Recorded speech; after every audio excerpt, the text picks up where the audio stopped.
Everything. Hello, good morning everyone. Welcome to the UP College of Architecture. So this is actually a gathering of landscape architecture students plus others who are here to witness the talk of our speaker today. Our class is challenged to look for possible solutions in many of the urban issues that we are facing today, as we've seen more people now living in cities than in the countryside.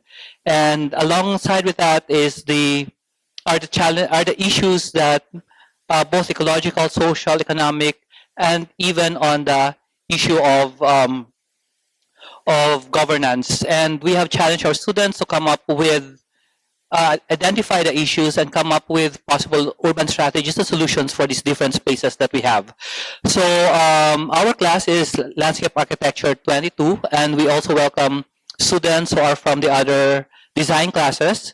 We have, hopefully we have LA 12 here students. Any LA 12 students here? Okay, welcome. So our freshest faces here in the college. Then we have, of course, LA 22. Where are our students? They are not here. Okay, there's somewhere here. Okay, they're there. And then hopefully we have some third years. I can see some third year, yeah. A bit noisy, but they're here. I heard there are also from LA1. LA1, the yeah, represent. So we have 4 students here, so welcome also. And also the students of life. So I saw some people here who are still there. So thank you also for coming. So let's start our today's lecture. So yeah. So for today, we will have to welcome formally everyone here. We'd like to ask our um, beloved Dean, beloved and dear Dean, who will be gone soon, out of his term, not of his office, not for other reasons, but he will won't be the Dean for long. So he has a few weeks left as a Dean. So please welcome Dr. Luis Maria Boot. You want to sit there?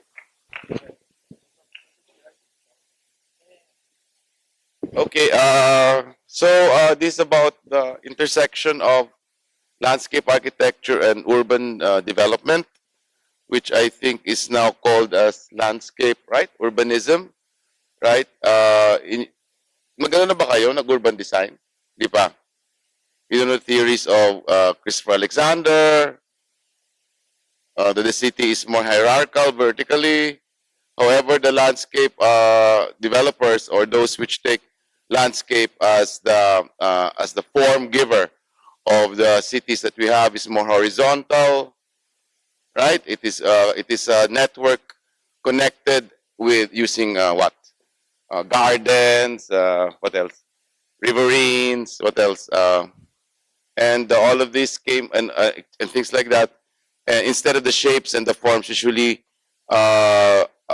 taken as starting point from on the architecture point of view, both are actually very important to each other, right? But both require also extensive technology to maintain. As a matter of fact, landscape maintenance can be quite daunting also, just as much as your structural engineering, because here you have water, and water as a physical element has a different kind of force. Anyway, so before I proceed further down, I would like to welcome all of you, especially especially our guest, landscape architect and former PR Bola chair, Paulo Alcazaren, who was also a member of our faculty when we were still in Melchor Hall. Okay, so I hope that the discussion and the topic you will find the topic very relevant, especially now since there's a lot of things about health, right, wellness, and open air environment, cleanliness, and etc. etc. Okay, so enjoy yourselves and good morning. Okay, thank you.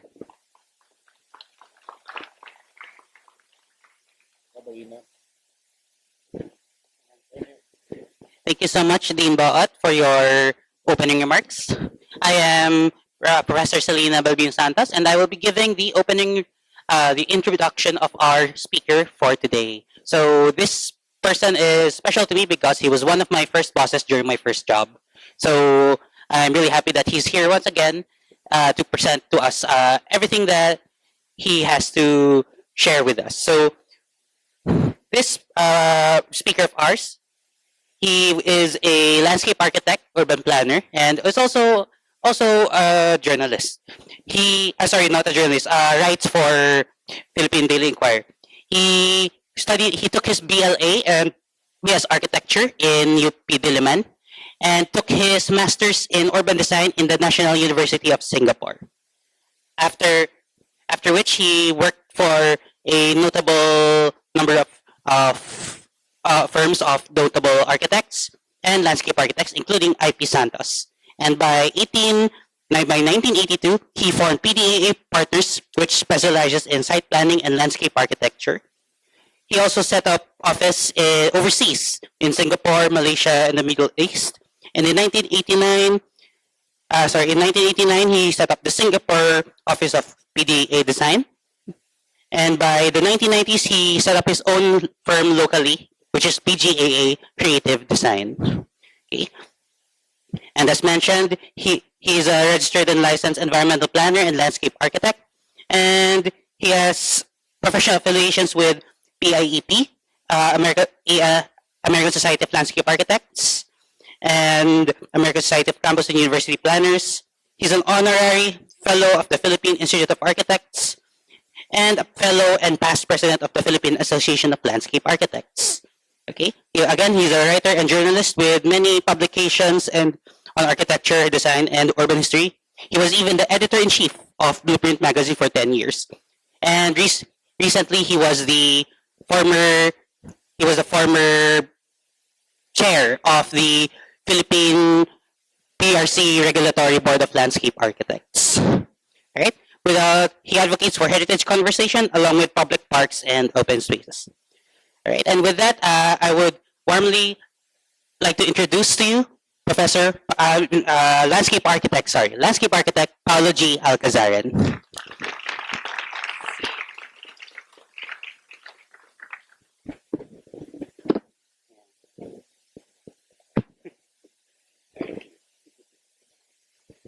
Thank you, Ina. So, good morning, everyone. And first of all, I'd like to thank the Dean, Dr. Napi, and the rest of the faculty for inviting me to give this talk. It's nice to see the next batch of landscape architects and soon to be landscape architects. I know some of you are in LA1, taking LA1, and hopefully this talk could convince you to shift programs. But let me get straight to the talk itself. I always start my academic talks with a very short explanation of what our profession is. Landscape architecture is one of four licensed and registered professions by the Philippine Professional Regulation Commission, PRC, of which I was chairman of the board for a couple of years. So the four design professions that are regulated are interior design, landscape architecture, and environmental planning. What's not regulated is urban design, which is somewhere in between LA and environmental design and industrial design.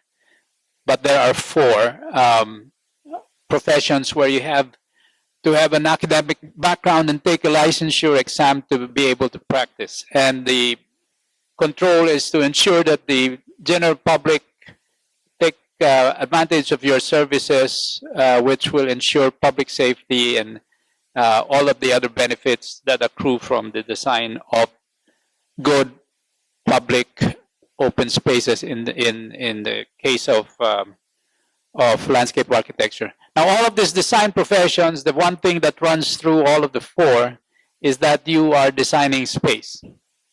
It's a type of spaces, the scale and scope of the spaces that differentiate between the four. So the interior designers, as you can see, they design the spaces indoors or inside the buildings, and that is the space that they create to fulfill various needs, those functions, both practical as well as aesthetic. Now, these interior spaces designed by interior designers are housed in buildings, and that's the province of the architect. So the architect designs the space that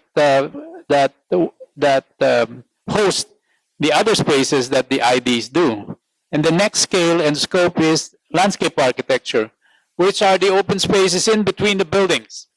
It's very important because in the Philippines, we have, I forget how many architects, over 20 or 30,000 architects.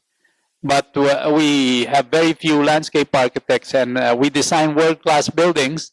But once you step out of the buildings, you get run over, or you have nothing in between. So that's what you do as landscape architects, is to design the spaces in between the buildings. Usually in the urban context. Of course, in rural and peri-urban context, it's all of the other spaces. But this is just a simplification. And the last scale and scope is, of course, environmental design or environmental planning. So the environmental planning creates the largest spatial context. Of course, it's not just space, but aside from the spatial context, you have to look at and all for the cultural and aesthetic context for your design. But that's a basic four scale spatial structure for all of these professions. So Ina already told you about myself and the company that I run, which is PGAA Design. We're environmental planners, urban designers, and landscape architects. And in the last 45 years, we've completed over 250 projects in 14 countries, based either here in Manila or when I was managing the firm in Singapore for 12 years in Singapore, all through the 90s until 2002. So we had an office in Kuala Lumpur in the 1990s and a satellite office in India also until the 2000s. Currently, PDAA still exists in Singapore, and in the Philippines, we have PGA Creative Design. The original partnership is PDAA, which is Pesons, Dimanlig, Aleta, and Alcazaren. You may recall, for those of you older, that Professor Aleta and Dimanlig were my former partners. So these are examples of some of the work that we've done, just a selection. We did a lot of public parks for the National Parks Board in Singapore. These are 3 of them.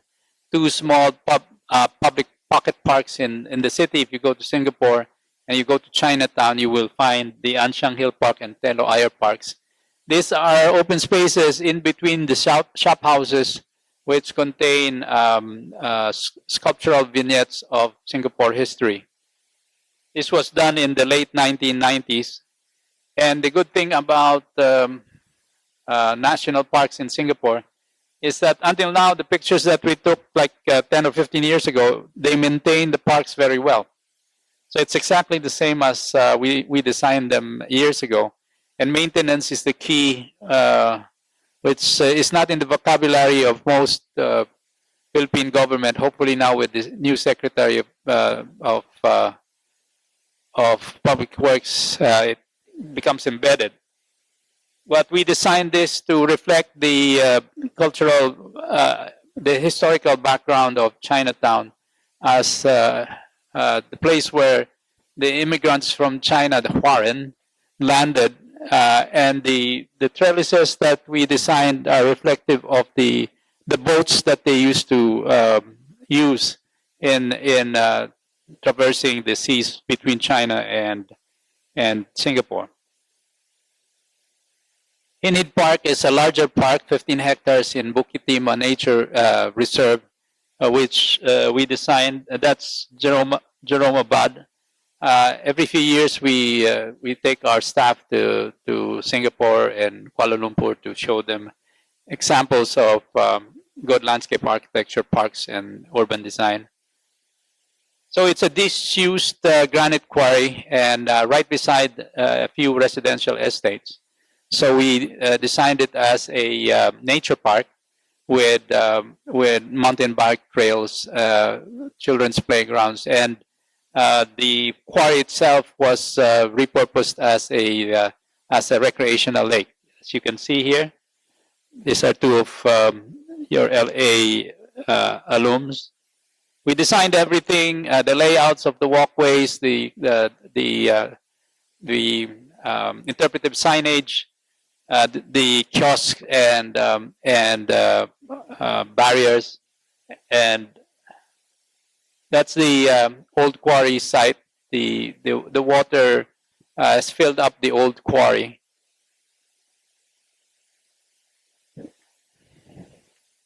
And we did a section of the Singapore Botanic Gardens on the Bukit Timah side.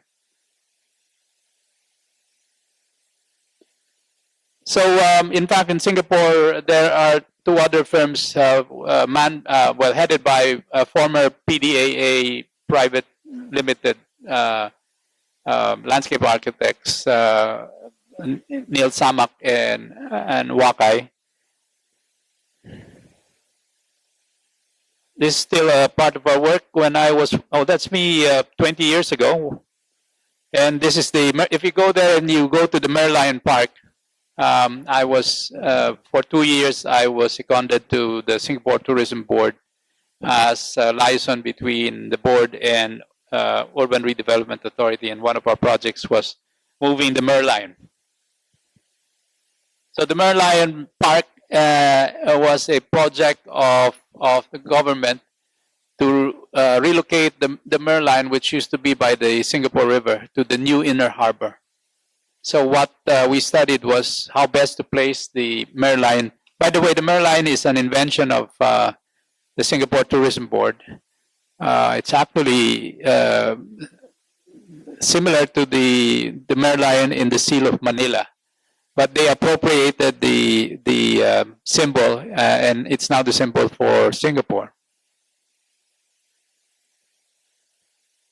So I was also involved with the inclusion of several historical vignettes along the Singapore River. These are scenes from Singapore history translated into bronze statues. Those jumping boys, one of them is supposedly Lee Kuan Yew, because when he was a young boy in the 40s, he used to be able to jump into the Singapore River and swim. So the challenge that he gave his government officials in 1980 was that he wanted the river cleaned up so they could swim again. So his minister in charge, thank you, after 10 years in 1990, actually took his clothes off and swam. He's still alive. So that's river merchants. So Singapore was a trading center in Southeast Asia, so we had a lot of foreigners and people from India and China, as well as from the Malay Peninsula. So art is, of course, very important to landscape architecture and the design of public space. And we always encourage, in the spaces that we design, the inclusion of public art, preferably by artists from that place, rather than from overseas like they do in BGC. So it's preferable that the art that you have in your spaces reflect the culture which hosts it. So the park connectors, if you go to Singapore, and this is part of the green and blue plan. This was started in the late 1990s and continues to do this day. In fact, the system is almost complete. You can literally run and jog the entire length and breadth of Singapore without having to cross a street. And they did this by turning the old canal easements into walkways and park connectors. So in Singapore, which has 320 parks, and you are not any more than 15 minutes away from a park, you can actually bike and ride the entire city. So the default now with Singapore creeks and rivers is not anymore concrete, which is the favored material of DPWH until now. It's always a green intervention. So nature-based solutions is the way they're going now. We also did the pedestrian connectivity and open space for one of the townships in western Singapore, Hong Kong town. That's the open space, playgrounds, and pedestrian network. These are the open spaces. This is public housing. And the quality of the public housing spaces and public housing themselves is equivalent to our private housing. So this is the goal that we ought to aim for, because if our money is spent right, and there are trillions of pesos lost to corruption, we can have this. We could have had this because Singapore was in a less developed state than we in the 1970s, but they were not corrupt. So this is what you all have to ensure. So this is more public spaces. I think there are about 8 of these parks, amphitheater. Okay, back in the Philippines, when I restructured the company in 2004, one of our projects was a continuation of a project started by PDA, which is the pedestrianization and connectivity improvements of the Ayala CBD. You can walk Makati now because of the projects that we were involved in over the last 20 years. So in the last 20 years, in the 1960s, Makati was a car-centric development, designed mostly by traffic engineers and not urban designers. So until the 1980s and early 90s, because of the traffic congestion, it took people up to 45 minutes just to cross from Salcedo village to Legazpi village. Because there were no, there were sidewalks, but they were not weather protected and the connectivity was not there. So in the last 20 years, the Masaya Association, which is the Association of the Building Owners, has funded and completed 1.1 kilometers of elevated walkways, which were designed by Loxin and Partners. We were in charge of all of the at-grade connectivities, sidewalk improvements, as well as crossings and weather protection. And then we collaborated with LVLP also for everything else. So actually now close to 1 billion spent over 20 years. Now 1 billion is less than the cost of one building in Makati. So the investment they made in improving the public realm or public open spaces is very small compared to the actual value of the buildings in Makati. And they do this to maintain the efficiency of the buildings. People can get around, and it has reduced the traffic congestion in the area. So this is what we found in Ayala Avenue 20 years ago. A lot of the original pavement was broken. There were 5 or 6 types of pavements, and the original acacia trees were stunted because of compaction of the soil. And the acacia trees were planted in the middle. So what we did was to redo all of the pavements in granite, which is hard wearing, and then we moved the tree planting to the side and planted native dita. So this is the design and the actual implementation. So if you go in Makati, all of that improvement was done by us, by landscape architects. Ayala Avenue, Paseo de Rojas, Makati Avenue, and all of the internal streets. So this is what we do. We also look for opportunities to improve connectivity. This is what we found in a lot of the intersections which were designed by traffic engineers. Masyadong mahaba yung tatawiran. I mean, seniors like myself will get run over before we get to the other side. So that's a high-speed curve, and it's 60 meters just across to the other side. So what we created is urban patios that took this into that. So we won an award from the Design Center Philippines for this placemaking award because it afforded the opportunity for more open space, greenery, as well as public seating. We actually designed some of those areas to host kiosks, but they're a little averse to putting kiosks because they don't want to take the profit from the buildings that have retail kiosks in their ground floors now.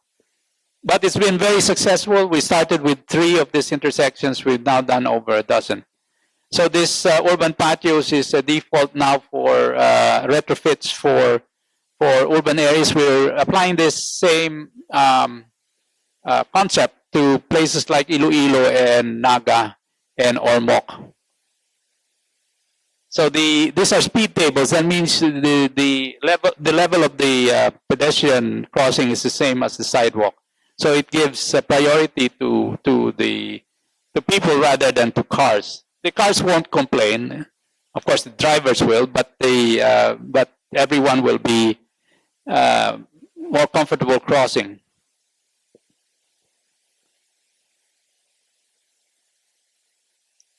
So 20 years ago, socially, you wouldn't see anyone in upper management walk.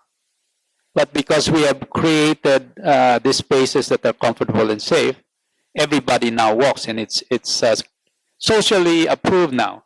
The proof of this came when I saw Fernando Sobel walk all of these areas, and that's when I knew it worked.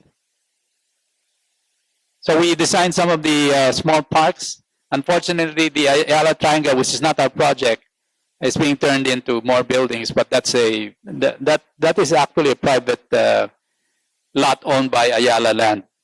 Anyone from Ayala Land here?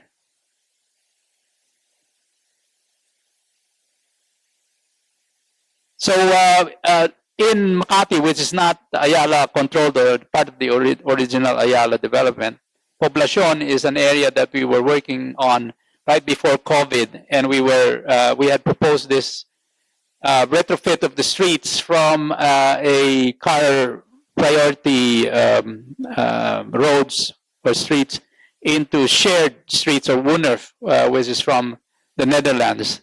So from that, we had proposed this, from this into that. Hopefully, the new administration will pick up the idea, but we're not engaged professionally for this. We lost out to another firm for the actual urban design of Poblacion. So we did the same thing for Ortiga CBD. So in the Philippines, you have to walk sideways to use a sidewalk. So this is one of the problems in EDSA, is that you have no space to walk. So the only recourse is, and we did this, is to elevate the pedestrians at EDSA and lead them into the CBD, because previously, well, until now, it takes about 30 minutes to get from EDSA, the MRT, into the center. So we completed this before COVID again.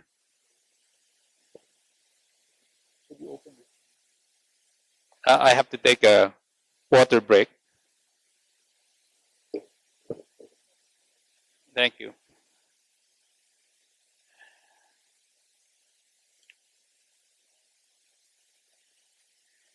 Please remember to drink your 8 bottles of water every day. Okay. So this is the proposed connection. This is beside ADB. And at the time we designed this, SM and Robinsons agreed already to connect. Unfortunately, when we completed the design until all the way into the center of Ortigas CBD, including the including the building of a bike hub. You know, when you ride bikes and you want to encourage bike riding, at the end of the destination, you have to have places where you can take a shower and park your bikes and lock them. So the bike hub was supposed to. In other cities, they have this. So hopefully this gets implemented. We did already previous to that a small public park, which is the most expensive public park in the Philippines because the price of each square meter of property in Ortigas is a $250,000 pesos. We had to put elevators because some of the at-grade walkways were too narrow, but we connected them, except for the part that crossed over to Mandaluyong because Mandaluyong refused the connection. And they had no public plaza, so we convinced them, actually this one was funded by Pasig government, that we could build a plaza above the intersection. So we designed it and we actually built it. So this is a plaza above the intersection. Our office is right 1 block away. So we also did the greenway in Taguig, which is a disused power easement of Meralco behind the row of condos in BGC. So this was an easy retrofit because the space was already there. So it's mostly softscape, and then the inclusion of a jogging and path. It's over one kilometer long, and it connects to three spaces. Unfortunately, these 3 spaces have not yet been retrofitted. So what's the Philippine urban reality? This is where we live today. Obviously, there's a lack of public parks and open spaces. This is Metro Manila. So 12.18, this was a few years ago. Now it's more like 15 million people trying to survive in all this congestion. And similarly in Cebu, there's a lack of public parks and open space and comprehensive planning. So our job is really your job. I'm sorry, you're the next generation. Your job is to fix all of this and to prevent the smaller cities that are increasing in size, not to repeat the mistakes of Metro Manila and Metro Cebu. So one of the reasons it floods is that we've lost forest cover. You can see in 1949 and today, we've lost almost all of it. So people have to understand, if you cut the trees, it will flood. In fact, in 1941, when they designed this is a close-up of a master plan of Quezon City in 1941. You can see the easements that were put in by a landscape architect. His name is Lewis Croft. By a landscape architect into the master plan for Quezon City was 50 to 100 meters instead of the 5 meters that the water code stipulates today. If they had maintained this easement, it would not flood in any of Metro Manila. But they did not listen and they were greedy. Over COVID, I posted some unsolicited proposals for improvements of open space. One of this is the Quezon. This is the Quezon Memorial, and they were building the MRT. I said it would be great if we can connect the MRT with Parks and Wildlife and have a green crossing here, connecting all the way to Quezon Ave and also to the other side. Apparently, somebody from Quezon City saw this, and you have it built today. If you go there, there's a crossing. They never gave me credit. That's okay. It's a good idea. It's for everyone's benefit. but I won't talk to them again. No. I mean, Mayor Joy is a friend of mine, but I don't know who the next mayor will be. Maybe one of you can run for Quezon City, because this is another proposal that I did for UP. This is the MRT in Commonwealth, and this is University Avenue.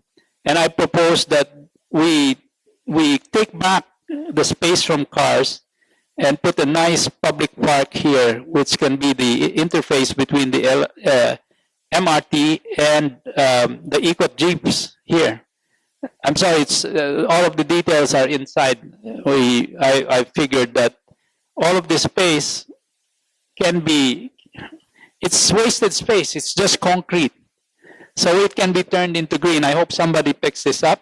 I proposed this to President Gigil, but apparently they don't like this. I don't know why. So we have to question what the DPW. This is a year before the DPWH scandal. I had this in my presentations, because all over the Philippines where I go, I'd see this concrete vetments in rivers which are essentially rural areas. So there's nothing to protect because the natural condition of the riversides is to absorb overflows. And I saw USEC David of the DNR, and he said, that's right, this vetments don't work, and now we know why they're put in. It's just to make money. It's not to solve any of the, it's not flood control, it's money making rather than flood control. So imagine the trillions of pesos we have lost in the last 10 years because we never said anything. So this is my suggestion for flooding control in urban areas, SpongeBob. But this is actually a real solution to urban areas where it overflows and you don't have any recourse, is to hold the water. So this is the BGC cistern in Taguig, which works. And we're trying to do the same in Naga City today. So you have a number of other systems which involve not concrete cisterns, but modular expanded plastic. So there are 3 or 4 proprietary systems that you can use. Orchard Road in Singapore, that wide walkway is actually underneath that is a big cistern culvert. That's why it doesn't flood. So they did it properly. But nobody makes kurakot in Singapore. So in Vision Park, this is the ultimate retrofit. They took what was an all concrete culvert and demolished it and turned it into a nature-based solution, which is all green. And of course, when it floods, the park has now a greater capacity to hold water before putting it back into the drainage system, so it does not flood in the area anymore. And what did they do to the demolished concrete? They used the demolished concrete and crushed it and used it for the walkway. So it's a closed circle, and very little of the material that was there left the site. You have to reduce the carbon footprint even of the construction method that you use in your parks. That's Vision Park. It's a sponge park, which is espoused by the famous Chinese landscape architect. I forget his name, who just passed away recently. So we're doing the same for private developments because the government is slow to pick up on the idea. We're working with a number of mega world projects where the central public space is incorporates a detention lake or retention pond. This is in San Fernando, Pampanga, and it's actually completed. I'm sorry, I don't have the completed picture, but it's already working. And we did the same also for Arden Town Center in Cavite near Trece Martires, also incorporating detention ponds. So the scope of work of landscape architects is really in shaping the land also to accommodate nature-based solutions working with the hydrologists and civil engineers to create this facilities that will ensure that it doesn't flood. So the main goal really is so that you'll be enticed to buy property there. You want to know that it's flood free. So we did a similar thing in Boracay. We were part of the team that redid Boracay when it was closed in 2018 and 2019, including the bringing back of one of the wetlands, which is Balabag, right in front of the mall. That I'm sorry. This is the this entrance. This is the mall. If you're familiar with the mall, where all the shops are, that the mall wasn't supposed to be there. That the mall was built over the drainage canal. If it were up to me, I would have had the whole the mall demolished. The mall demolished, yes. And we brought back the lake. We put in two spouts, and then we put in rain gardens along the edges, interface between the streets to absorb rainwater before it went into the drainage canals. And we actually built it. So this is proof of concept that rain gardens can be built and can work. So that's Balabag Wetland Park. That's before and that's after. Unfortunately, all of this has been turned over to the local government unit, and again, they don't maintain it. So maintenance really is 90% of the success of anything that you design. Hopefully, they don't make Curacat anymore and then maintain everything. Over COVID, also we designed the New Clark City Central Park in collaboration with Broadway Malian based in the UK. Unfortunately, the government has still to build this. It's a large 48-hectare park, of which 20 hectares is a detention pond. Actually, this is very near the river park designed by landscape architect Vic Duloog. Nandito siya. So it's supposed to end with this large park. The bill that the cost estimate that we gave the government was 1.5 billion, which to the Discayas is just their money for buying cars. So we could have dozens of these large parks all over the country, if not for all of the Curacat. So this is a current project for the Philippine Sports Commission. It floods in the area, so our proposal is to put a cistern underneath a plaza that we're recovering from the street. So this is the football field. There's a wide road that is really just used for parking.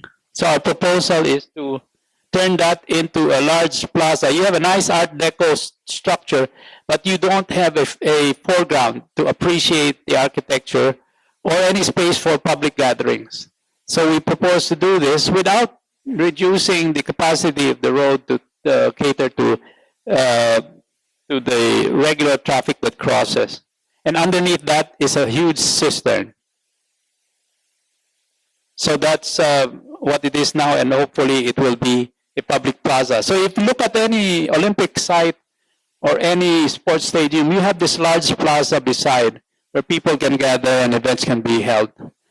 We couldn't do this in time for the WTA, but hopefully in the next coming years we can implement this. So our most well-known project is, of course, the Iloilo Esplanade.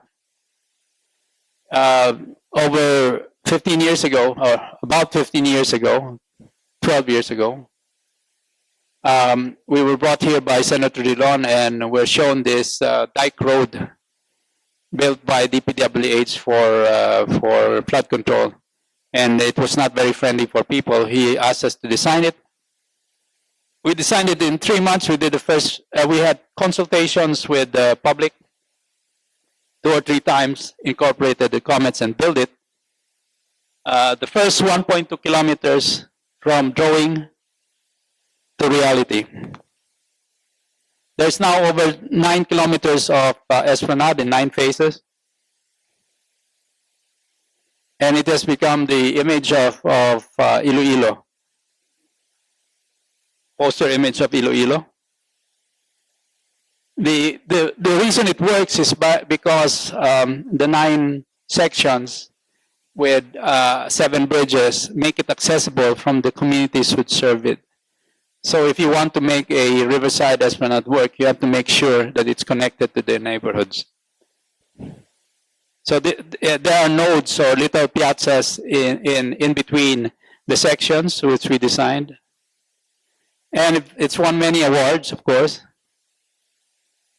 including Gantimpala. But it also brought about our involvement in several other projects for Iloilo, including the retrofit of 6 public plazas that had fallen to disrepair. So what we did with each of the 6, because Iloilo used to be 6 towns. So it had 6 Spanish-era plazas, and we brought them back and restored the usefulness of these plazas. We took drone surveys, and then we proposed the redevelopment for Libertad. This is the new city hall, but it has no area where you can have the Monday morning flag raising ceremonies. So we proposed to take over the road in front, because the road was just used for parking. They were going to build a parking building anyway, so what we did is we expanded the plaza to incorporate a large open space in front of the city hall, and now they have a nice civic space. So design, rendering, and reality. So this is not AI. This is an actual aerial shot. That's the open space where they have the flag raising ceremonies. We fixed up all of the pavement, put back in the lighting at night to make it useful. Just keep it simple. Planting areas, simple seating, simple. No need to get fancy. No fancy fountains. Same thing with Haro. And there was a large multipurpose building which we convinced the mayor to remove because they had so many multipurpose. Isa pa yung gimmick ng mga politiko, build multipurpose buildings for several hundred million. And that's an opportunity for Corakot. And then you lose the open space. So Haro and Molo. These are just 3. We're now completing the 6th and last one. So if you go there, go to the Esplanade, but also go to the public plazas. So again, public art incorporated into the spaces. We also did the Iloilo Provincial Capital. So this is how it looked before. So you had 70 years of different buildings of different styles, and then a lot of parking and no spaces in between. So this is how it looked before. They built a big walkway which covered the face of the provincial capital. We told the governor, you don't have any face.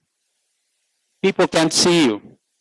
So we moved the covered walkway to the side.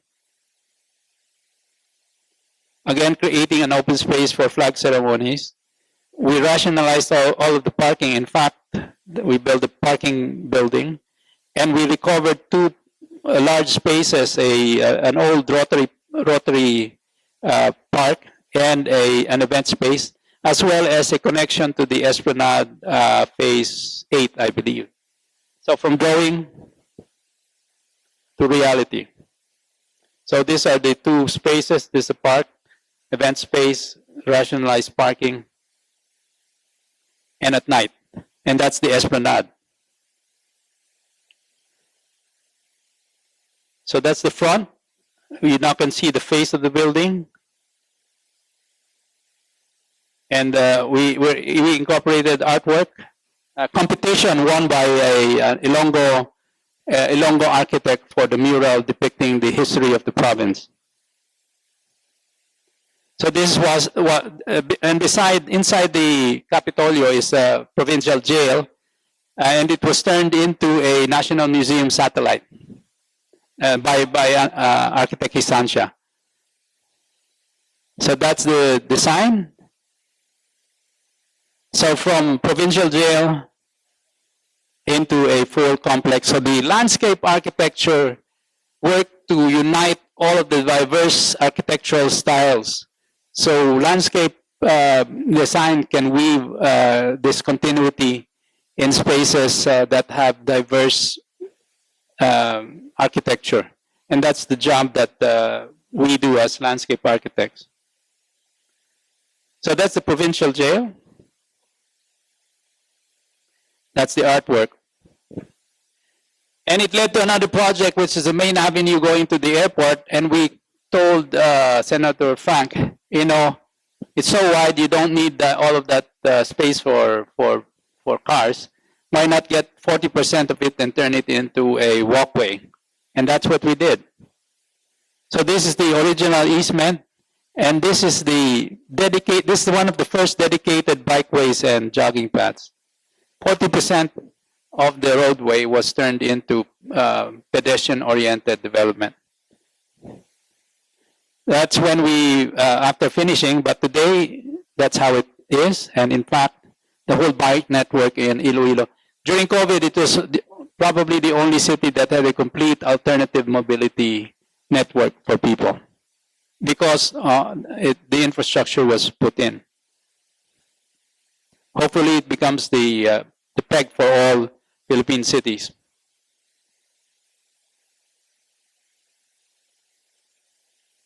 So we do similar projects for different LGUs for ORMOC as environmental planners and urban designers and landscape architects. We work with the LGU. We have stakeholder meetings to get comments and feedback, and then we craft the master plans with the stakeholders, facilitating the process into something that they own, so they have a sense of ownership as well as the imbuing all the spaces with a sense of place that's based on who they are and what they want to be. So this is for Ormoc City. We had a planning charrette in October 23. So it's multidisciplinary. We brought in landscape architects, transport planners, environmental planners, civil engineers, as well as the different stakeholders. So one of the, if you go into master planning, either landscape master planning or city master planning, you have to be able to have people skills to bring out the best of all of the stakeholders. It takes a while. Usually the first day, tahimik sila. And then we tell the mayor not to attend because tahimik sila dahil nandun si mayor. So once the mayor goes, then they open up. So that's a tip. So we're redoing the waterfront in Ormoc. They have the old city hall, and the rear of the city hall looks like a rear of a building because the original plaza is here, but they have this large space which we convinced Mayor Lucy Torres should be also developed into a proper plaza. And then we have the first phase of their esplanade here, as well as a food court, which is organized around a farola or lighthouse. And no, that's not Dolomite, but there's a real beach there. So this is the new plaza. This is the old city hall. That's the farola, which is actually a new farola based on traditional design. And that's the start of the esplanade. We've already completed the farola. We're building this, and we're building this right now. It should be finished in a year and a half. So before, that's how it looked. The back of the city hall. It's a pre-war building heritage site. There's an old Spanish bridge. So we said we should turn the back to look like another front. And this is what we did. Again, that's not AI. That's actual aerial drone shot of what we built. We put in a stage and two staircases Escalante Grande, in the style of the neoclassic building, which is the City Hall. And then we also put in a flower area like our Dangwa here in Manila, and redid all of the paving. And again at night. Very popular. They have all of their major events here now. We, in the 2013, we did the master plan for Rizal Park that included the idea to turn the golf course into a park. So this was in I believe in 2013. Yes. And then already we proposed the connections for the Pasig River Esplanade, as well as interventions in the main park, which only about 20% was funded. So this is our proposal, which shows the Esplanade. This was 10 years before the current intervention. So we were involved with the first phase of the River Esplanade. This is our master plan in collaboration with WTA. And these are the site development plans. So if you go there, you'll see this now. It's based on our master plan and some of our design development plans, which is the Maestranza area all the way. As you can see here, we actually planted trees. It's not, it's because Jerry Acosar didn't like trees, so he didn't plant them. He preferred to put kiosks instead of the trees. But one of the reasons why I left the project, but I'm now involved with Pasig City and Taguig City for their sections of the Esplanade. Again, all of this bololoy, not my idea. Because it prevents people from seeing the river. But he wanted a fountain and he wanted statues. The Pandango sa Ilaw statues were from his Bataan resort. But because it's there, people love it, and just proves the point that we are wanting of public open space. If you build it, they will come. If you stop Korakot, they will have these things. Please go there. Just don't mind the over designed bololoy. So we also propose other interventions for the esteros like this. Can be turned into that. Very easy. Again, the problem with all of these other interventions that we're proposing, masyadong mura. And a lot of the times the DP then didn't like to look at projects that were too cheap.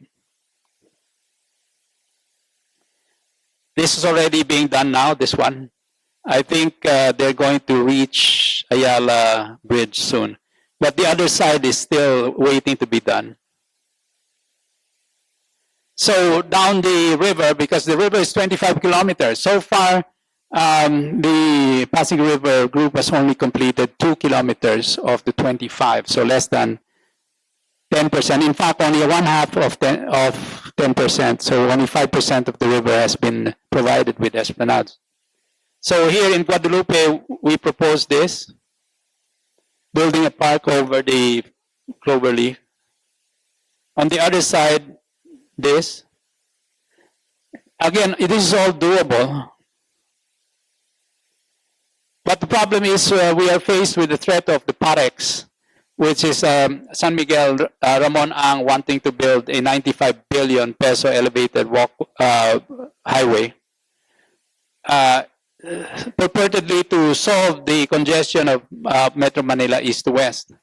But you cannot solve traffic, because traffic is just a symptom of a lack of a comprehensive mass transit-based system. And because of the principle of induced demand, please look it up, adding more lanes or more roads to a city will not solve traffic. So the Parex would also compromise a lot of the heritage along the river. And Arroceros Park today will look like this. That's to scale. They don't want you to see this. And Makati will, from this, will look like that. So which would you want? And because of this, the prices of real estate beside the river. In Iloilo, when we built the Esplanade, the prices of property went up 500% because you're right next to a beautiful amenity. If you put the highway, your real estate prices are going down because pollution, vibration, and urban blight will make your property high value. But other cities all over the world have demolished their overheads. We're the last, really the last city in God's earth that are doing this. Is anyone from SM San Miguel here? Because Ramon Ang wants to use as much concrete he owns a cement plant, Eagle Cement, and he wants to make money by doing this, which will not help really. So this is Cheonggyecheong. If you go to Seoul, please look at this. They demolished it and turned it back into a river. So nature-based solutions, not just gray infrastructure, will turn the Pasig River into this. Actually, we're working on this side now for Taguig and Pasig City. Hopefully in 2 years' time, I can come back here and show you the improved sections. So Naga City, we had also a series of planning workshops with Mayor Lenny. And what we did is we worked with Project NOAA. This was before NOAA was refunded. We flew Mahar over to Naga with the multidisciplinary team. And what we did is we built a scale model showing the topo from Mount Isarog all the way down to the CBD, which is here. And we used Project NOAA's color coding to show where the flooded areas are. And this is the first time that the stakeholders, including Mayor Lenny, had seen the reality of their city in the context of the lay of the land or the topography. So it was a very useful tool to explain why it floods. And so we identified where the interventions could be, which is to detain the water at these large red areas. Like 7 people died here. So science works and data works. But you have to, us as planners and designers, we have to apply the data we get from NOAA. NOAA will not solve the problems. We have to create the solutions to solve the problems based on data of NOAA. So we recommended sites for detention basins. Of course, there are other interventions like this very quick one, which is just rainwater harvesting. That's Ronnie Traballo, a very good landscape contractor. And then the JMR Coliseum retrofit. So what happened in this area is that around this area was full of informals, no? So the Coliseum was the only place they could find refuge because the floodwaters hanggang second floor umabot. So the Coliseum was the only place they could go. Unfortunately, all the toilets were on the ground floor. So they had to use the one side of the upper floor as their toilet, which wasn't very good. So our proposal is to build an annex where the toilets are above the flood level. So for the rest of Naga, this is a proposed master plan for their Naga City Esplanade, taking the lessons learned from Iloilo and Ormoc. So this is our proposal and first phase. So this is where the Peña Francia fluvial procession starts, and we're proposing an amphitheater. So this is a proven principle, and the first phase hopefully will start next year.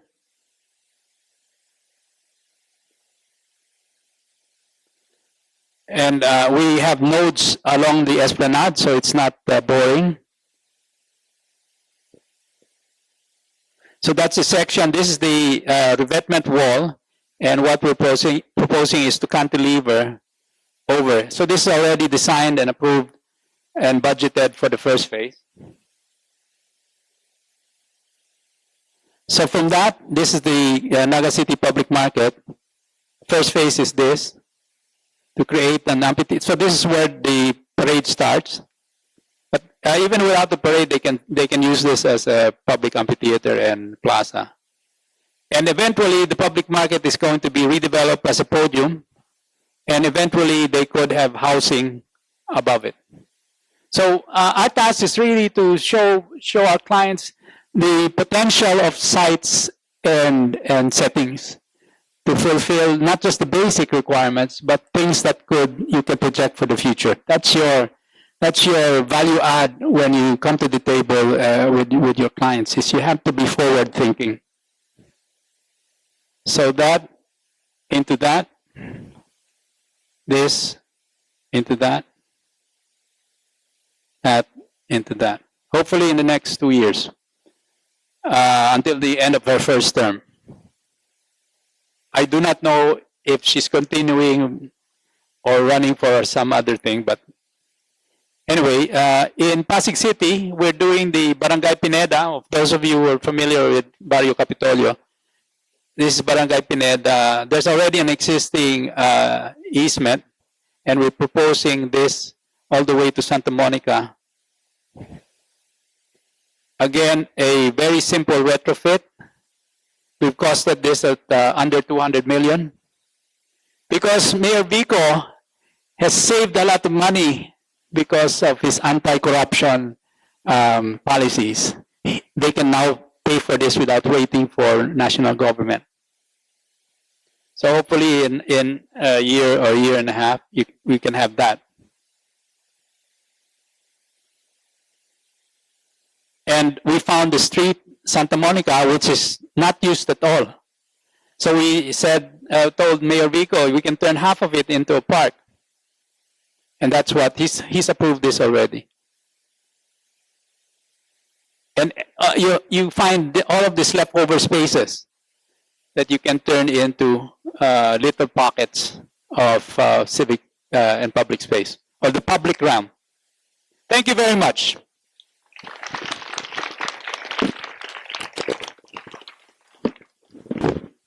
Q&A? Any questions?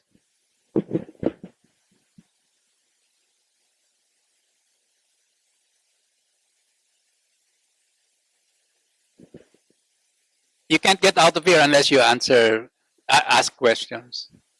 Tama ba, Doc? Nap? Okay. Hello. Hello. So we now open the floor for any questions.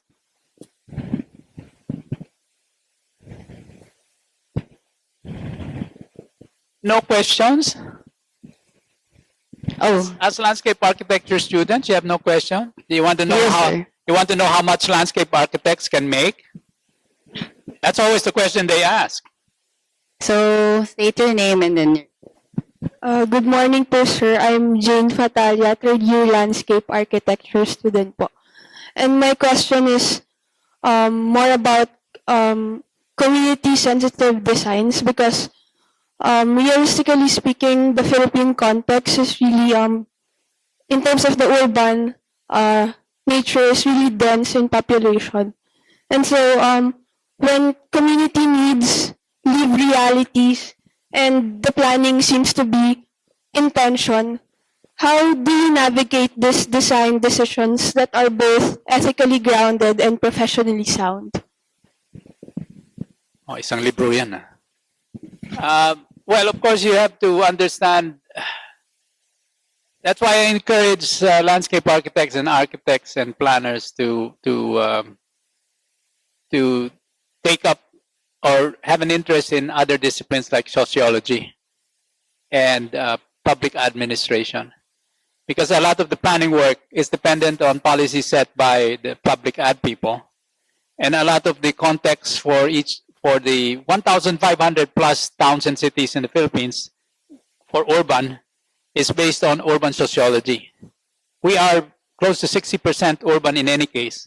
Of course, peri-urban and rural have a different context.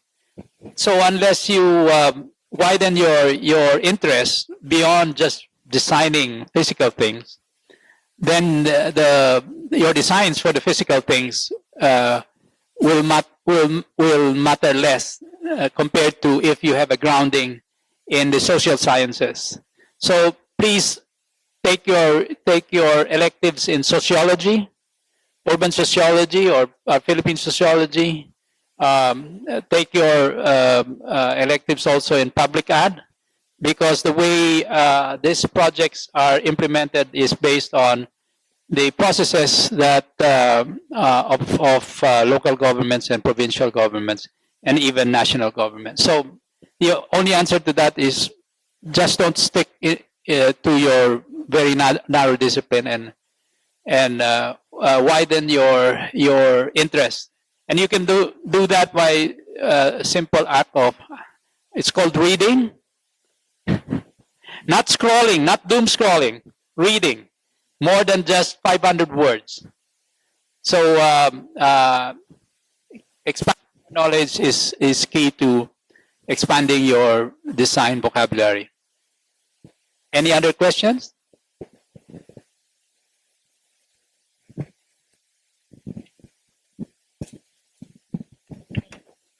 Hello po. I'm Miguel Katigbak from first year landscape architecture po. And from what I've learned in my majors po, it's best that design should be accessible and helpful to everyone, be it PWD or not. So with that po, what are your tips in making sure that the designs that we can make can be accessible to everyone po? Can you repeat the question? I didn't get it. How can we make our designs accessible to everyone? Like, for example, how can we make sure that PWDs can get across places and Accessibility? yes po. Well, that's where you get into the nitty-gritty of urban design and hardscape planning. And you have to walk the site. So one of the mistakes of young designers is not spending enough time going to the site itself and staying there the whole day to understand how people currently use it and looking for opportunities to improve. So accessibility is always dependent on a lot on rights of way or easements. It's possible to create additional easements, but that means the city has to buy or town has to buy additional area so they can appropriate land. There are ways to do that. So it is possible. It's up to you to identify the lines of access that would improve people's being able to come and enjoy the spaces that you create. Yes, next. Other questions?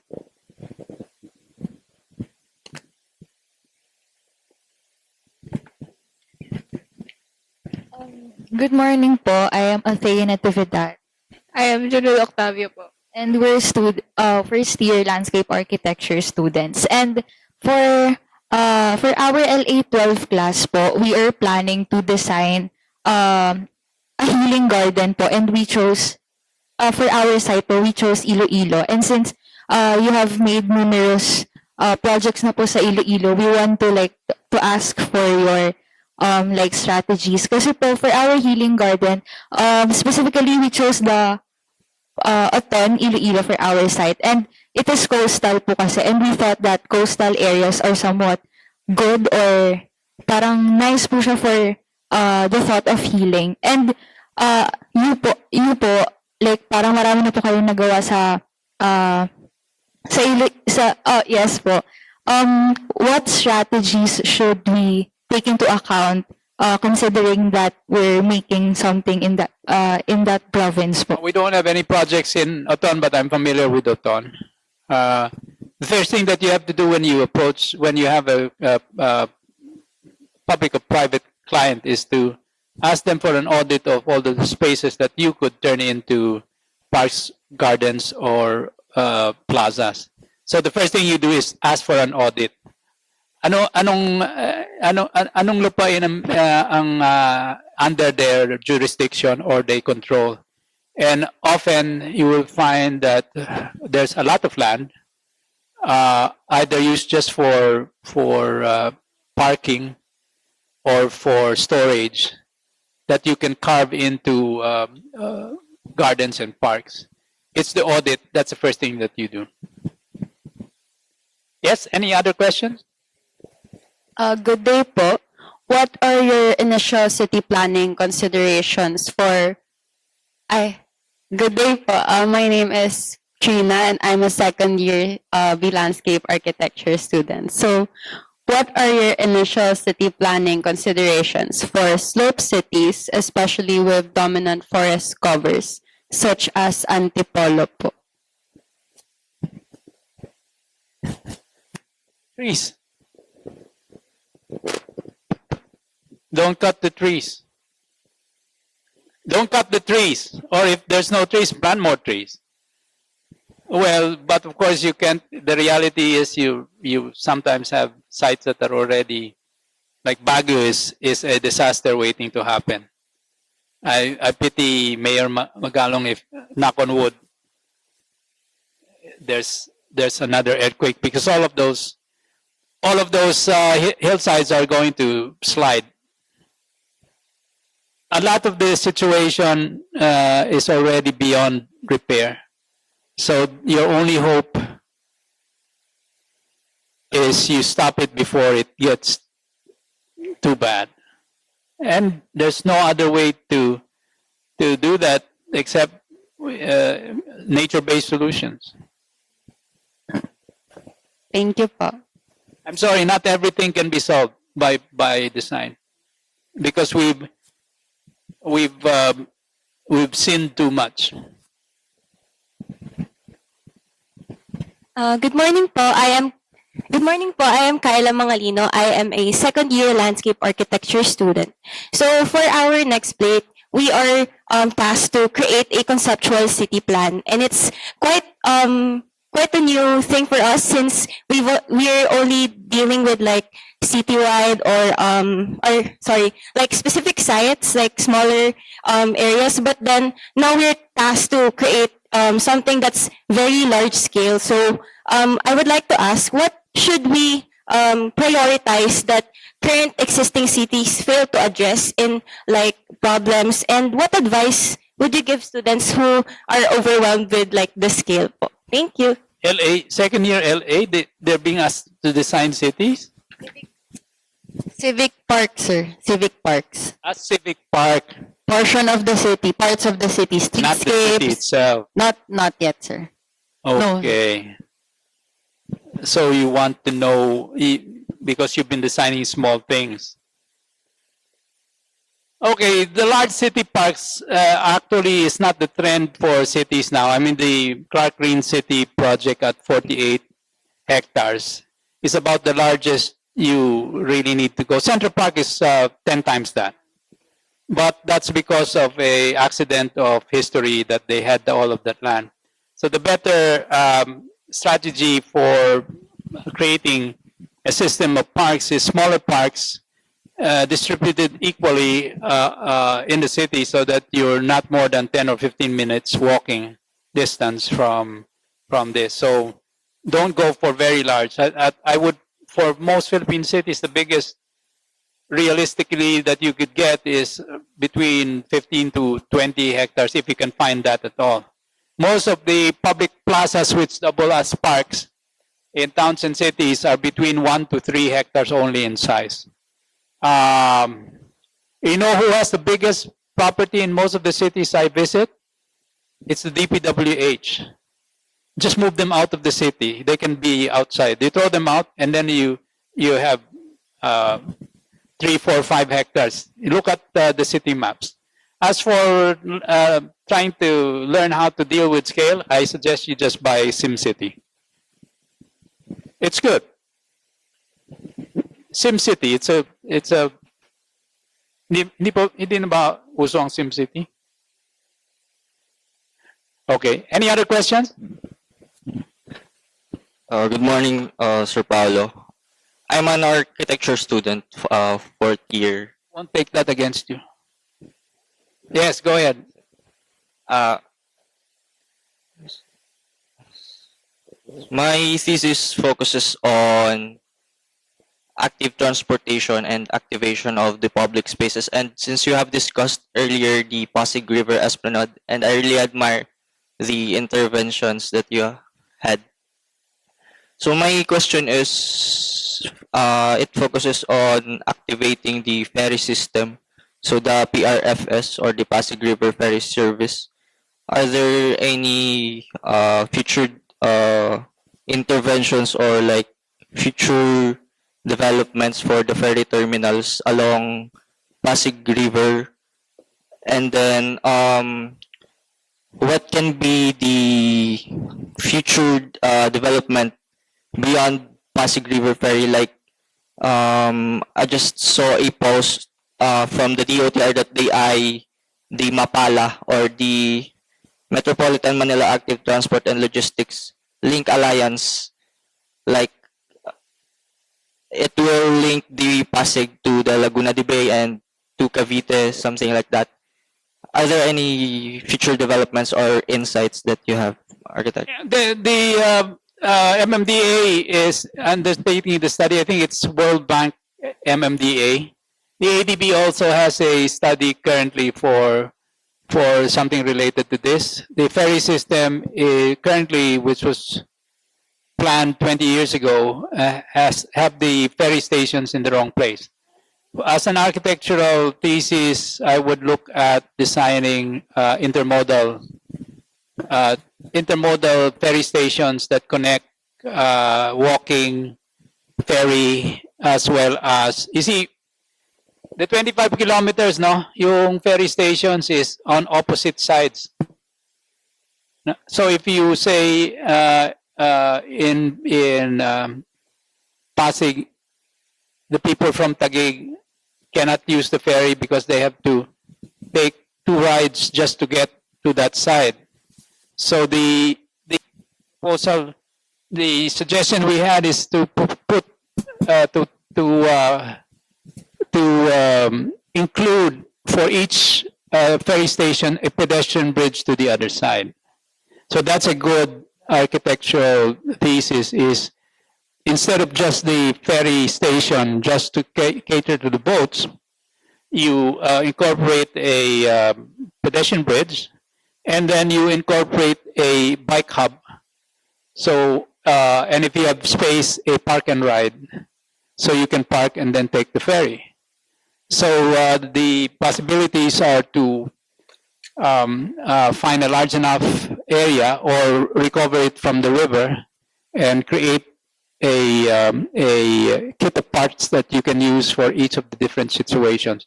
Kasi mag-iiba yan eh. They have not set yet on the locations because they're still running the studies. The other opportunity architecturally is these ferry stations can incorporate, say, a barangay hall or other LGU spaces. So you're there already waiting for your ride. The upper floor can have a barangay satellite. You can also, a lot of these ferry stations are near existing barangay halls. So you can design it as a complex rather than just a single use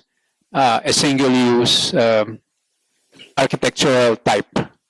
So it can be mixed use, and it can address other needs that fulfill your goal of alternative mobility.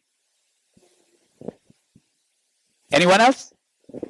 Hello po, good morning, Sir Paulo. I'm Arfel po, second year landscape architecture student. And yung question ko po is that, how can we revitalize an area, especially po along rivers, wherein we can avoid displacement po of communities that are living in that area? They're not supposed to be there in the first place. It's a problem bigger than that. You're telling me that, hindi natin pwedeng gawin yan dahil may informal doon at hindi natin pwedeng i-relocate. Yes, you can relocate. And Pasig is doing that. by on-site relocation. So it's tied to public housing. You cannot solve that just by designing an esplanade. You design an esplanade with public housing and in-city relocations. So yes, they're not there. They're not supposed to be in these easements. They're not supposed to build their homes on the water with no sewage treatment, with no utilities. You provide them public housing. And the reason we don't have public housing is, again, kurakot.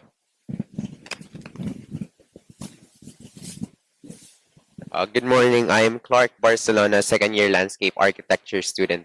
Our question is, what are the opportunities and limitations? What are the opportunities and limitation in applying sponge city principles to the urban landscapes of Manila? A lot of limitations because you have very few opportunities for large open spaces that can act as sponges. I think there were several studies already identifying these large open spaces, and most of them are owned by government. Also, for those, of course, we don't want reclamation, but the reclamation areas that are already there, the tendency is to build up maximum coverage for buildings. We have to pass laws that stipulate the percentage of any built-up areas to public parks and open space, and then you can incorporate the sponge city thing. But Metro Manila is very difficult. I would suggest, as a policy, to address the problem before it becomes a problem in the secondary cities, because Metro Manila, Metro Cebu, Metro Davao, these are all cities of between 2 to 15 million.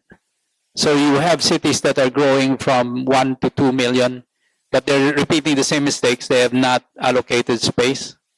So our hope is to prevent the mistakes of Metro Manila in everywhere else.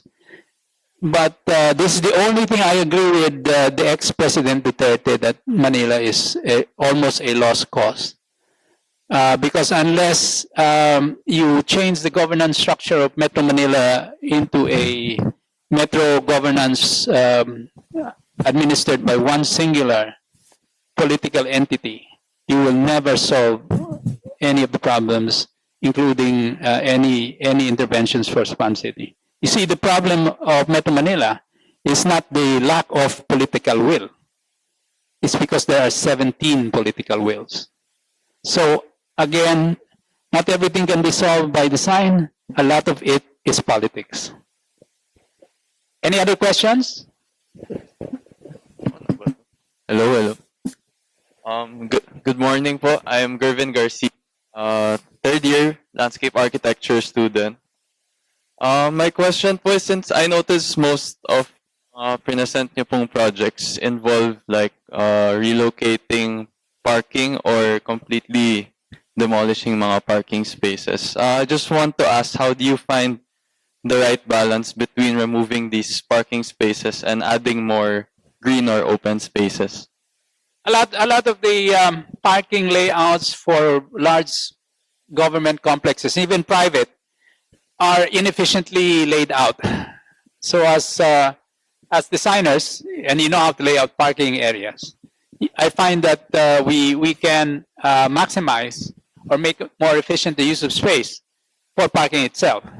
If you cannot move the parking outside of the complex or in multi-story, you can recover maybe up to 30% of the current spaces being used by parking in lots of this, in a lot of these situations. So that's where your experience and design ingenuity comes in. You're spatial designers, not special, but spatial, SPATIAL. And you will mature as designers once you get used to being able to manipulate spaces for maximum efficiency. So this is hardscape, understanding vehicular requirements, because it's outside of the buildings. And a lot of the times, this is just left to default default informal parking, and they're very, very inefficient. So there's a lot of latitude in just addressing the inefficiencies that you find in most projects. Yes. Anyone else? Hi, Sir Paulo. I'm Miguel Santino Alvarez. I'm a third-year public administration student. I remember you were talking about that you were planning in Esplanade in Pineda in Pasig. Do you have plans to integrate? Because in that area, there's a cave that was mentioned in El Filibusterismo, the Doña Lima. It's located near the factories near the bridge. It what? I didn't get you. Okay. There's a cave of Hieronima near the C5 bridge along the Pasig side of the Pasig River. Do you have plans to integrate that with the Esplanade that you plan? Integrate what? That cave. That cave. Cueva. Wait. Yeah, that's in Barangay Pineda. Yes. Yeah, yes. That's going to be incorporated. Yeah, yes. Kasama na yan. Yeah, thank you. Yeah, that's in Barrio Pineda, which is a sensitive area because there are lots of informals. But the cave is tied up to the history of the Pasig, and then nearby is also the Buhayang Bato, and there are other historic and heritage sites that we hope to incorporate into the Esplanade system of Pasig City. Yes, any other questions? Okay. So we'll entertain last 3 questions. So first muna ito. Hello, good morning po. Thank you po for your presentation on Philippine urban development. Actually, it's to introduce myself, I am Janelli Ashley Cabell, a third-year B Landscape Architecture student as well. It's nice seeing your involvement with LGUs and mayors of from different cities. So given that, I would like to ask, have you ever had to compromise a core design value due to political or financial constraints? And how did you go about that? And if ever, was there a way that you had convinced them to go with your design? That's all. Thank you. Every single day. Except that now we're lucky to have clients like Mayor Vico and Mayor Lenny. So let's compromise with them. It's really politics. To live with it. But now, of course, takot sila dahil takot na ma-expose yung mga kurakot nila. So, bumabait sila ngayon. Hello po, sir. Magandang hapon. Ako po si Aki Leongson. Third-year student mula sa Bay Philippine Studies. Ewan ba't ako napunta rito, pero may landscape architecture 1 akong subject. Meron po akong 2 tanong. Yung una po dun, hindi ko sigurado kung gaano siya ka-related sa landscape architecture, pero how would you define gentrification? At paano po tayo makakapag-disenyo ng mga espasyo na dinidiscourage or hindi or parang hindi inaalaw, nililimitahan yung gentrification? Kasi it's a pressing issue po na may mangyayaring development tas parang mamahal yung mga bilihin doon and then people will be priced out of their own spaces. And then the second question is just a curious question. How Herculean a task is it to bury the power lines? Kasi how do we plant trees with power lines, for example? Let me answer the second question first. It's not Herculean. We just did it to Calle Real in Iloilo. That's 2 kilometers. Angeles had already done it years ago, and Intramuros is doing it now. It's not a problem. There is some cost, but eventually the benefits are more. As to your first question, gentrification in the context of Philippine towns and cities is different from Western gentrification, which is along racial lines. Here it's economic strata. So the Philippine economic strata, yes, you're right, there are malls that are pang high end. So you have in planning, when they design these things, they will say, anong, even in subdivision, ano yung A, B, C, or D? So you design based on social certification. Ideally, you don't do that. You have a mix. So in fact, the subdivision law originally stated that you have to have socialized housing within the subdivisions themselves. But the vested interests of congressmen and senators, when they saw that law, changed it so you could put the socialized housing outside of your development. So they should put back that. In the old days, in pre-war Manila and other cities, the rich lived nearby the less well off, and so you learned how to live with each other.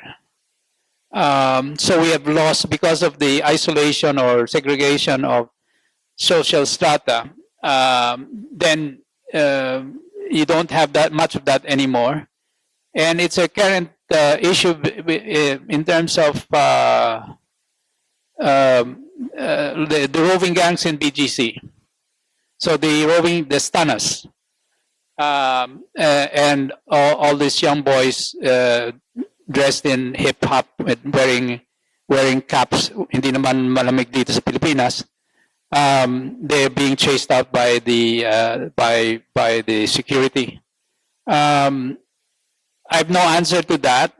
Then it's the sociology of the need for gangs that you have to address, because of the marginalization of and the lack of opportunity for good social interaction that their original communities provide. So if you provide for parks and open spaces and civic spaces in the barangays that where they live, then they'll be happier. It doesn't mean that they won't go across to BGC, but then it's a problem that is going back to the economic reality of the Philippines being so socially stratified that only 1% can afford a house or a condo in BGC, and all of the retail is catering to them, unless you count Jollibee. So the leveling factor is a fast food franchises and the kiosks, but it's a larger conversation that we should have in terms of economic planning, as well as the crafting of more equitable laws for urban development that affords everyone the same amenities that the rich have.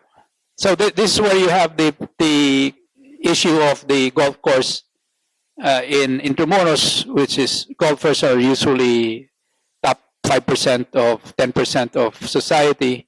So you have 60 hectares used by only 200 or 300 golfers, when 12 million people are supposed to use Rizal Park. So it's a ongoing conversation that we have to have. I have no answers now. Thank you, sir. Thank you, Sir Paulo. So we'll entertain one last question. Morning, sir. I'm Ethan Asherting, freshman BLA, Landscape Architecture. My question for you, after seeing all the great designs and great drawings, and then you have all of these data to back up those drawings, those designs, sorry. Based on your experience, how easy or hard is it to persuade or convince an LGU to push through with a project? And what method have you found to be the most effective way to persuade a government to push through with a project? The easiest way is to run for mayor yourself. But no, seriously, dahil marami ng proof of concept, successful stories. Ever since Iloilo Esplanade, everybody now wants an Esplanade. A lot of them badly designed, of course, but at least they're trying. And a lot of them may kurakot pa rin. Nakikita mo sa kulang yung design quality dahil nagtitipid at dahil nga sa porsyento na hiningi. but at least it's much easier now compared to say 15 years ago to convince LGUs and provinces to have this. So a lot of people visit Iloilo just for that, and it's and of course the work of other landscape architects in Clark Green City and other cities for public parks and plazas. It's already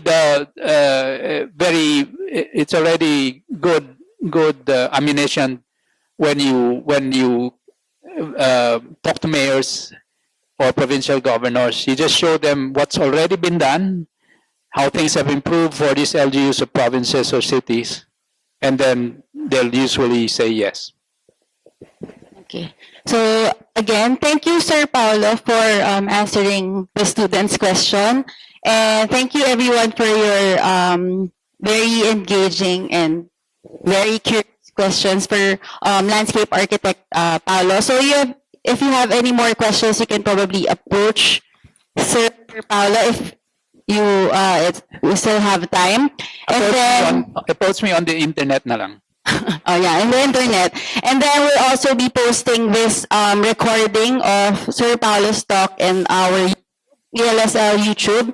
So just watch for it. So now we'll proceed with the closing program. May we call on awarding of certificate of appreciation. May we call on Assistant Dean Jose Dan Buliwan and our ELSL coordinator, Prof. Napi Navarra.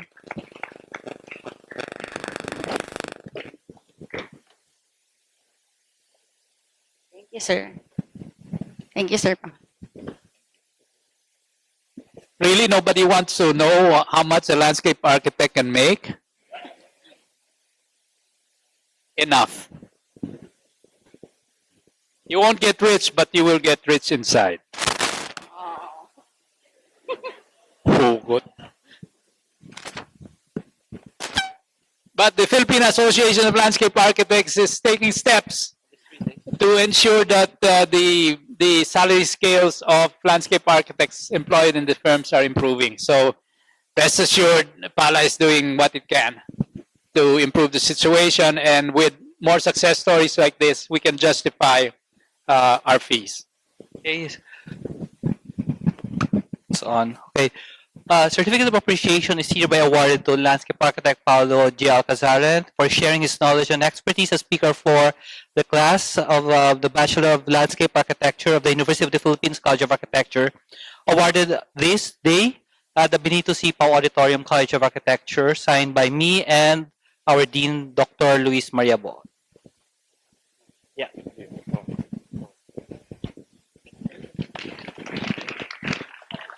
Yeah.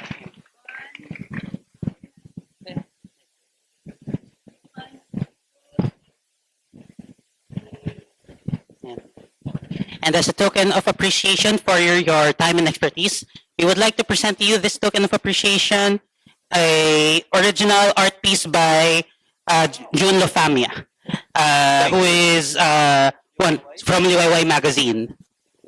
Yes. Thank you very much. Ayan, we chose this piece because it depicts nga the socioeconomic realities of our society in the Philippines, and also it depicts the resulting urban blight, as you can see here. Ayan. Thank you very much. Thank you all. And good luck on your careers.